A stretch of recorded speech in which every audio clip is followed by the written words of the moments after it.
Hello everyone, and welcome to our definitive guide to the Musée d'Orsay, an astonishing industrial cathedral of art. Today, we'll embark on a journey through its incredible metamorphosis, explore its world-renowned collections, and uncover some of its most fascinating secrets. This building is truly a historical palimpsest, transforming from the ruins of a palace to a magnificent Belle Époque railway station, and finally, becoming the world's premier home for Impressionist and Post-Impressionist art. Let's delve into its rich history. Our story begins with the historical palimpsest, spanning from 1810 to 1898. The original Palais d'Orsay was constructed between 1810 and 1838, serving as a prestigious home for the Ministry of Foreign Affairs and the Court of Accounts. However, tragedy struck in 1871 during the Paris Commune fire, when the palace was deliberately torched and destroyed. For nearly 3 decades, from 1871 to 1898, the ruins lay abandoned, transforming into what was known as the Wild Garden. This period created a truly unique botanical ecosystem right in the heart of Paris, as nature reclaimed the destroyed edifice. Emerging from the ashes, the building was reborn as a Belle Époque jewel between 1900 and 1939.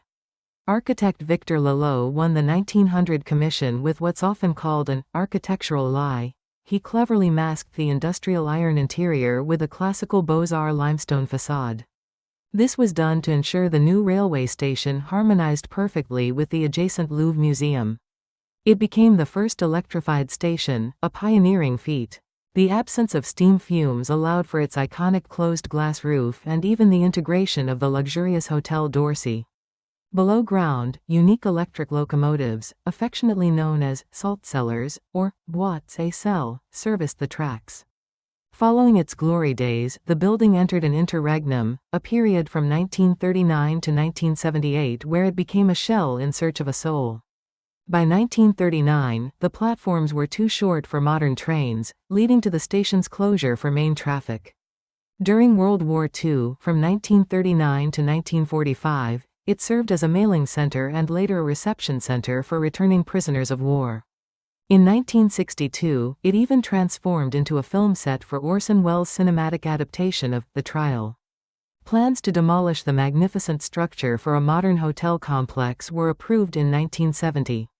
However, in a stroke of visionary leadership, President Giscard d'Estaing intervened in 1977, saving the building with the bold vision of converting it into a museum. The rebirth of the building, from 1980 to 1986, was nothing short of controversial. Critics were harsh, labeling Italian architect Gae Aulenti's design a necropolis, a funeral hall, and even neo-Mussolini architecture, particularly disliking the holes drilled into the stone. While ACT architecture meticulously handled the delicate conversion of the historic monument, it was Gae Aulenti who designed the distinctive, pharaonic, central aisle, utilizing bucksea stone. Her intention was to create a compelling dialogue between the building's industrial past and its new artistic present. The Musée d'Orsay's curatorial mission defines what we call the long 19th century, spanning from 1848 to 1914. Its unique role is to bridge the significant gap between the ancient to 1848 collections at the Louvre Museum and the modern art from 1914 to the present at the Centre Pompidou. The museum champions a total art approach, integrating painting, sculpture, decorative arts, photography, and architecture all under one roof. What makes it particularly fascinating is the mix, displaying both official, academic art alongside the avant-garde, thereby illustrating the profound artistic conflicts and innovations of the era. On level 0, we discover the roots of modernity, the earthly foundations from which Impressionism would eventually bloom.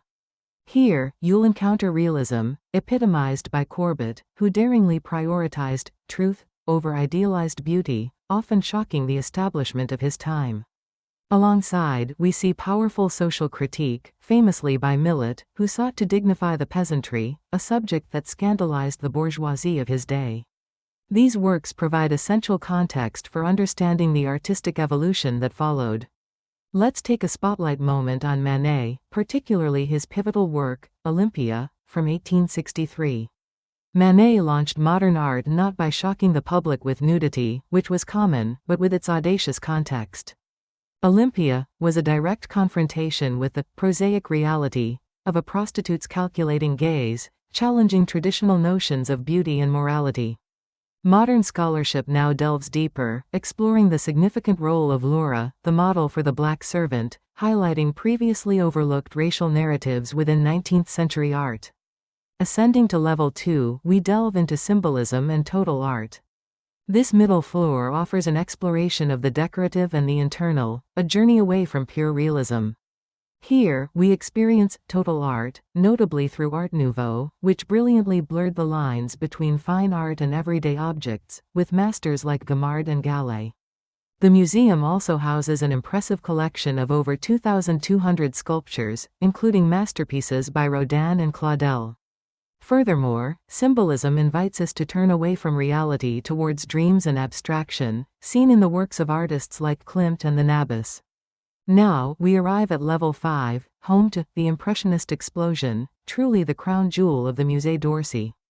This floor boasts the world's largest collection of Impressionist art, bathed in natural light from above. Here, you'll witness the key themes that defined the movement: Monet's unparalleled mastery of ephemeral light, Renoir's vibrant depictions of social life, and Degas' capture of dynamic movement. A fascinating design note: the 2011 renovations introduced dark gray walls, a deliberate choice to increase the contrast and allow these luminous paintings to truly sing. Continuing our artistic journey, we explore Post-Impressionism, a movement deeply concerned with color and psychology. Here, we encounter the intense psychological depth and bold colors of Vincent van Gogh, whose powerful works reveal his emotional landscape. The Musée d'Orsay proudly holds 24 of his paintings. We then turn to Paul Cézanne, whose methodical approach to the geometry of form famously predicted Cubism. And finally, Paul Gauguin, known for his escape from civilization and his distinctive use of flat, decorative color to evoke spiritual and exotic realms. The building itself is a guardian of time, with its iconic clocks serving as profound symbols. The external clock, a Grande Belle Époque symbol, speaks to the industrial ambition and precision of its railway past. Inside, the internal clock offers a stunning window, framing Paris as a living, ever-changing canvas. Together, they form a powerful metaphor. The Musée d'Orsay is a place where the precise measurement of the industrial age beautifully embraces the timeless and immeasurable impact of art. For your visit, here's a visitor strategy and logistics plan to make the most of your time. For optimal experience, consider visiting on Thursday evenings, when the museum is open until 9:45 p.m. You'll find fewer crowds and enjoy the magical night lighting. For transport, the easiest way is to arrive via RERC, which drops you directly underneath the museum, or you can enjoy a pleasant walk across the Pont Royal from the Tuileries. Our strategic advice: pre-book your tickets online to avoid queues. Once inside, head straight to level 5 to begin with the Impressionists, then leisurely work your way down through the collection. Looking ahead, the Musée d'Orsay is embracing an ambitious project called Orsay Grand Ouvert. From 2026 to 2028, a major restoration of the entrance and canopy is planned to significantly improve visitor flow and experience. A new research center, the Daniel Marchessault Center, is set to open in 2027 at the Hotel Méoli Nessel, expanding the museum's academic footprint. Beyond that, Mission 2030 outlines a strategic shift towards greater eco-responsibility and social inclusion, ensuring the Musée d'Orsay remains a relevant and forward-thinking institution for generations to come.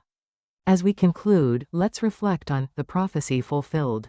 In 1900, the painter Édouard de Taille famously remarked, "The station is superb and looks like a palace of fine arts." It took 86 years, but his words proved prophetic. This magnificent building truly grew into its ultimate purpose, its true skin, as a world-class art museum. To celebrate this incredible legacy, especially that of architect Gae Aulenti, we highly recommend trying a Sabagliato cocktail, a delightful, unintended twist, much like the museum itself.